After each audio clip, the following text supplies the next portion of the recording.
How to create a poll on Facebook. Begin by launching Facebook app on a device.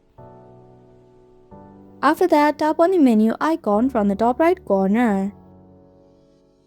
Now click on Groups.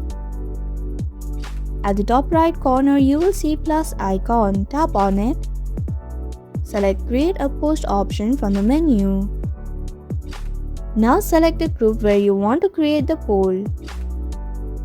Now scroll down and choose the poll option. Now enter the question on the text box. After that, enter options on the text box below poll options.